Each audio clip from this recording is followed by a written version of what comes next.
Good evening, everyone, and welcome to this edition of the Primetime Newscast in the English language on Canal International. And we begin with our top stories.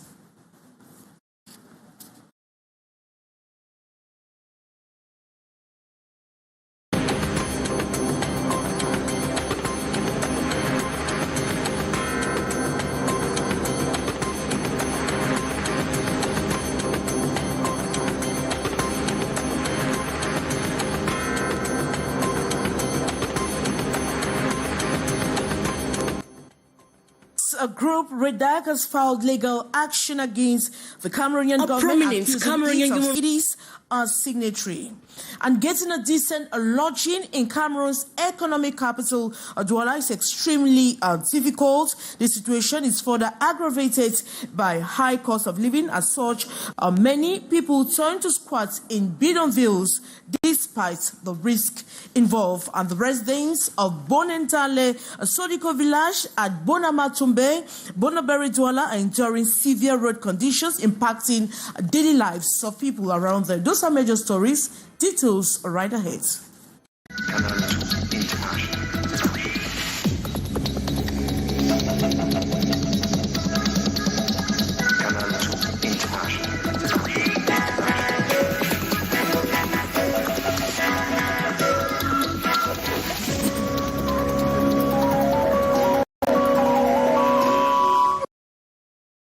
Welcome to this edition of the Primetime Newscast in the English language on Canal International.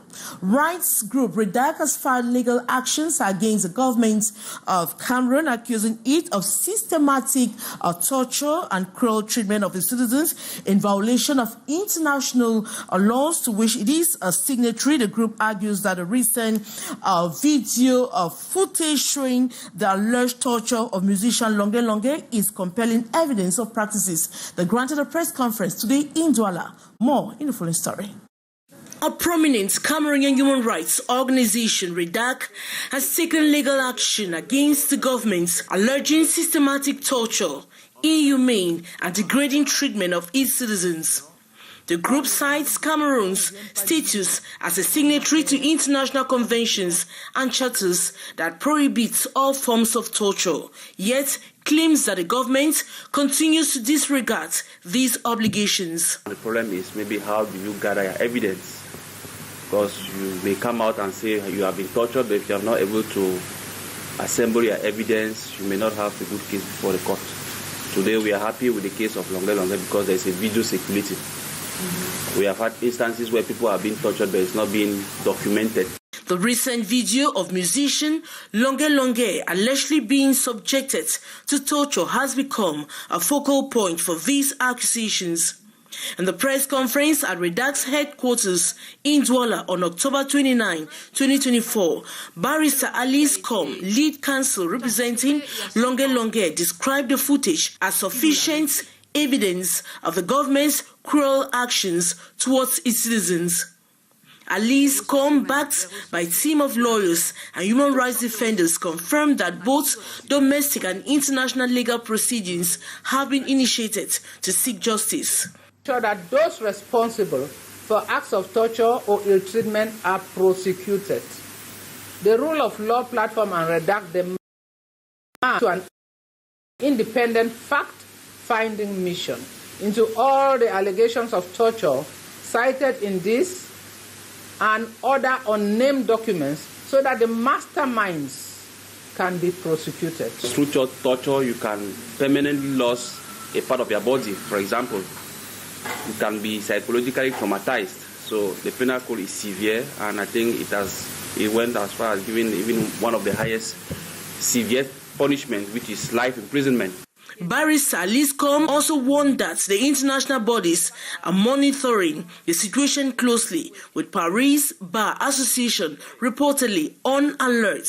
Remind the state of Cameroon to take ownership and implement the guidelines and measures for the prohibition and prevention of torture and cruel, inhuman or degrading treatment or punishment in Africa.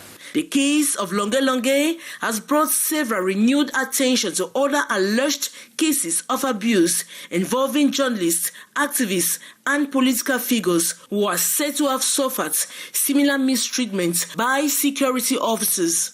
According to REDAC, some victims remain missing and largely detained without due process or proper records of their whereabouts.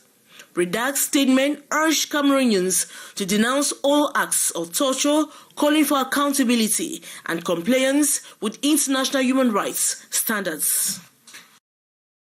Getting decent lodging in Cameroon's economic hub, Douala, has been described as extremely difficult. The situation is further aggravated by high costs of living, and as such, many people turn to squats in bidonvilles despite the risk. More on the story with our reporter, Kejang Henry Atembe.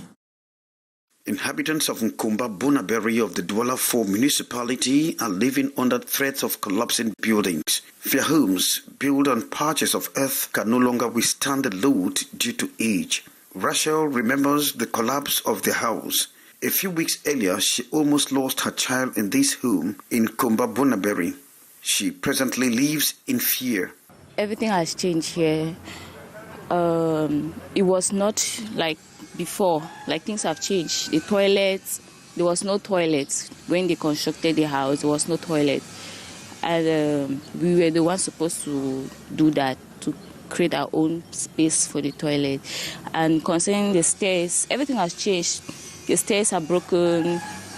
Many of the stores have been destroyed already. Despite many renovation works, danger still looms. These houses, constructed more than 6 decades ago, have basically outlived their time. And despite renovation work to give a facelift, the houses are known to be standing on clay foundations. Over the years, the foundations have deteriorated. Under this shelter, danger looms. The future is uncertain for the inhabitants of these buildings at one of the industrial zones of Douala. Kejang Henry Atembe reporting there. And amidst increasing reports of land disputes, title annulments, and double sales, Cameroonian parliamentarians are gathering in Douala to address the problem they see with stakeholders to discuss reforms aimed at resolving this issue through a new land tenure accord. As a reporter, Gladys Ambodiba reports. Land ownership in Cameroon has become a source of anxiety for many citizens as cases of land title annulments, illegal occupations, and double sales rise. In recent years, numerous homes constructed on hectares of land have been destroyed in major cities following disputes over ownership, often pitting private citizens against states or individuals claiming rights to the land. With many Cameroonians left uncertain about the security of their property, the issue has become a national concern. In the morning, you have issues of land titles that are being attributed, and in the evening, these same land titles are withdrawn. And we realize that there are so many reforms that need to be implemented. The Parliamentary Network for Insurance, Banking and Currency is currently holding discussions at the headquarters of the Cameroon Employers Association, GECAM, in Douala, with the aim of addressing the ongoing land crisis. Central to their deliberations is the development of a comprehensive land tenure code, which is in its drafting phase. Right Honorable Speaker Kavayege Jibril, he has instructed the network to carry out a lot of consultation such that the land tenure code, which is in production or in gestation, should be should reflect the ideologies, should reflect the worries, and should address the concerns of the people of Cameroon. We advocate for the penal code to impose specific sanctions on state agents who arbitrarily influence the establishment and annulment of land titles. Our aspiration is to create a comprehensive legal framework that ensures Cameroonians can feel secure in their property rights. A land title remains crucial for obtaining loans, which are often needed for developmental purposes. Land property is the main guarantee for banking system in the perspective of financing the economy. The outcomes of this meeting are expected to be presented at the upcoming parliamentary session in November, where they will be debated and potentially incorporated into future legislation.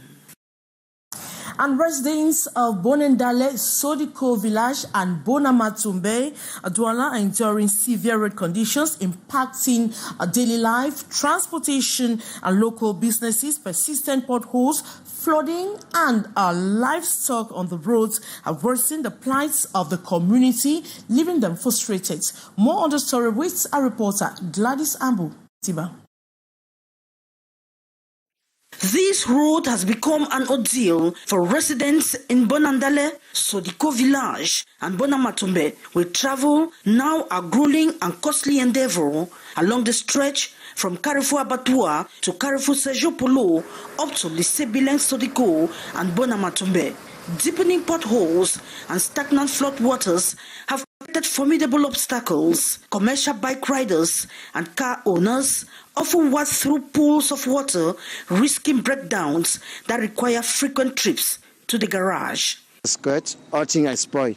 Every day we come to the garage and because of the route. Our route is too spoiled. The road is in terrible conditions. Every weekend, we have to visit the garage to repair the car. When water covers the road, it seeps into the engine, causing breakdowns. You'll be in a hurry. We suffer a lot on this road. This has led to the rising cost of transportation, forcing a shift to trekking as the only viable option for some people. The distance, only 10 kilometers. More than 4 kilometers, they pay 1,500 to cross because of the situation of the roads. It's better to walk than to ride a bike, as the potholes are so large that you risk falling if you're on a bike. That's why we prefer walking. Adding to the distress, cattle roam freely along the roadside, further complicating the commute. Meanwhile, attempts to repair these roads ceased abruptly, leaving residents questioning local leadership's response to the situation. Look at where the slaughterhouse is located. This bad road extends all the way to Bonamutombe. Along this road, we have 3 big schools, the GTHS, another GTHS, and the GBPS. Truck fall here every day. It's frustrating because even the local leaders aren't involved in improving the road. Local business owners are also feeling the impact. I sell gas, but for the past 3 months, I haven't been able to sell anything because of the road conditions. Our suppliers refuse to drive on this bad road, fearing it will damage their vehicles. Amid these worsening conditions, residents are calling on authorities to take decisive action to repair the road and restore normalcy. We are pleading for the government to help us and fix this road. As frustrations grow, the population of Bonandale, Sodiko Village and Bonamatumbe hold out their passage through the area. Less than a month ago, Yaoundé, a central market last Sunday, which will be the next experts on fire security, pushed the blame on the Africans on the lack of prevention and non-respect of norms. More with our reporter, Idris Ngamu. 80% of the numerous fire incidents around the country has this common factor: electrical cause. This varies from overloaded circuit, faulty wiring, amateur electric connection, outdated appliances, and more. Les installations qu'on n'utilise même pas de vrais fils. C'est ça qui a fait à ce que l'incendie s'agrandisse. The origin of the Yaoundé Central Market's violent fire, this manhole strong, is provoked by power outage. Once the electricity returned, what has projected the bulbs to explode? Electricity came back very strong. Anarchical installations in the area. That is how over 20 shops surrendered to the red flames, sending forth thick black smoke. The reason, not far-fetched. We don't respect the norm in place, and failure to do so. Prevention is the key. Prevention is the mother to fight against fire outbreak. Fire of electricity is not only caused by short circuit current. C'est dû à un manque de protection. It is due to lack of protection. There are circuit breakers. When there is short circuit current, skips to prevent current to circulate from one end to the other. But unfortunately, the protection is not there. We can't do any magic. Cette protection n'y est pas et on peut pas faire la magie. Mbopi Market in Douala, less than a month. Yaoundé Central Market last Sunday, uncertainty reigns. Most markets are supposed to have water supply points to facilitate the task of the firefighter service. One thing about the inferno is always a degree of damage, human like material. And now the stagnant attitude of some ministers vis-a-vis the suffering population has been criticized by the Delegate General for National Security, Matemba Ngele, unworthy attitude quite different from orientations and instructions to follow. He voiced his frustration during the General Assembly of the Association for the Economic, Social and Cultural Developments of the Young and So, and after a trip to the Mutengene Police School in the southwest region of Cameroon. More on that with Beatrice Ngamo. The journey from Mutengene, Fako division of the southwest region, via Douala, littoral region, to cheer the graduation ceremony of a contingent of police officers, traumatizing experience of the Delegate General for National Security. Between Yaoundé and Mutengene, it was a misery to circulate. Talking about circulation, leaving Bonabere in littoral for Mutengene, a distance of 30 to 50 minutes before, today varies between 3 to 4 hours. It makes traveling from Yaoundé to the southwest extremely long, tiring and painful. What is really going on? I've never experienced this situation previously. Why? Because the president gave orientations, instructions. There are members of government in place, but what are we doing for the development of our country? And he has put each of us in place to ensure the execution with the team he has given. The DGSN reiterates, once the head of state put in place a government, 48 hours after, he holds the Council of Ministers meeting at the Unity Palace. There he reminds them of orientation they expected, the new government. The police boss could not hide his disappointment on the passivity of certain ministers who are doing as they please, leaving the masses in total suffering. He aired his pain and dissatisfaction last Sunday while speaking during the General Assembly of the Association for the Economic, Social and Cultural Development of the Nyong and So Division of the Central Region.